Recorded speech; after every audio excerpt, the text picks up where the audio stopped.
បាទសូមគោរពជំរាបសួរបងប្អូនអរគ្នាថ្ងៃនេះខ្ញុំមានរូបមន្តថ្មីមួយទៀតសម្រាប់បងប្អូនដែលមានបញ្ហាអសមត្ថភាពផ្លូវភេទឬក៏បងប្អូនដែលខ្សោយកម្លាំង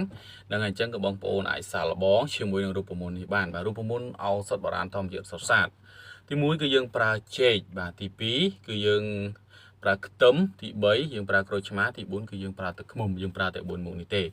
បាទហើយចេកទីសោតគឺយើងប្រើចេកអីក៏បានដែរបាទយើងប្រើចេកដំបងចេកទឹកចេកណាំវ៉ាអីក៏បានដែរយើងបេះវាមួយផ្លែពីរផ្លែតាមចំណង់ចំណូលតាមចំណង់ចំណូលចិត្តដែលយើងគិតថាហូបអស់អញ្ចឹងណាបាទយើងយកចេកមួយផ្លែពីរផ្លែមកយើងចិតវាជាចំណិតស្ដើងដាក់ក្នុងចានបន្ទាប់មកគឺយើងរុះខ្ទឹមក្រហមប្រហែលជា1មើម2មើមមកបាទរុះ1មើម2មើមមកយើងរុះដាក់ជាមួយនឹងចេកហ្នឹងបាទហើយយើងច្របាច់ក្រូចឆ្មាចូលមួយចំណិតបាច់ក្រូចឆ្មាចូលហើយយើងដាក់ទឹកឃ្មុំចូលមួយស្លាបព្រាពីរស្លាបព្រាទៅកូរវាឲ្យច្បល់ចូលគ្នាល្អបងប្អូនពិសាមុនពេលចូលដេករយៈពេល1ម៉ោងកន្លះម៉ោងធ្វើបងប្អូនមានកម្លាំងព្រឺតែម្ដងហើយវាអាចជួយបើកម្លាំងបងប្អូនដែលគាត់ធ្វើការពីថ្ងៃពីព្រឹកដល់ល្ងាចអញ្ចឹងទៅគាត់ធ្វើការទៅវាពីច្រើនហេវហត់ខ្សោយញ័រដៃញ័រជើងអញ្ចឹងណាក៏បាទបងប្អូនអាចប្រើរូបមន្តនេះពិសាពេលព្រឹកបាទដើម្បីជំនួយកម្លាំងធ្វើការរបស់យើងពេញមួយថ្ងៃបានផងដែរសម្រាប់បងប្អូនថាដែលគាត់ខ្សោយខ្លាំងមែនទែនអញ្ចឹងគឺបងប្អូនត្រូវការពេលវេលាបន្តិចដើម្បីជួយសម្រួលបញ្ហាគឺក្នុងឲ្យវាមានភាពប្រសើរឡើងហើយទៅកម្លាំងកំហាយរបស់យើងមានមកតាមក្រោយអូខេឥឡូវខ្ញុំនឹងទៅបង្ហាញពីរបៀបនៃការធ្វើរូបមន្តនេះទាំងអស់គ្នាបាទដំបូងដៃគឺបងប្អូនយកចេកមួយផ្លែមកយើងចិតវាជាចំណិតតូចណាបាទយើងចិតវាជាចំណិតស្ដើងតូចបែបហ្នឹងមក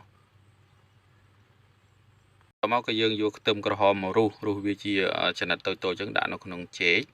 បាទហើយទី3គឺយើងចិតក្រូចឆ្មាដាក់មួយចំណិតបាទយើងដាក់មកល្មមទៅដាក់ច្រើនពេកជូរយកយើងញ៉ាំអត់កើត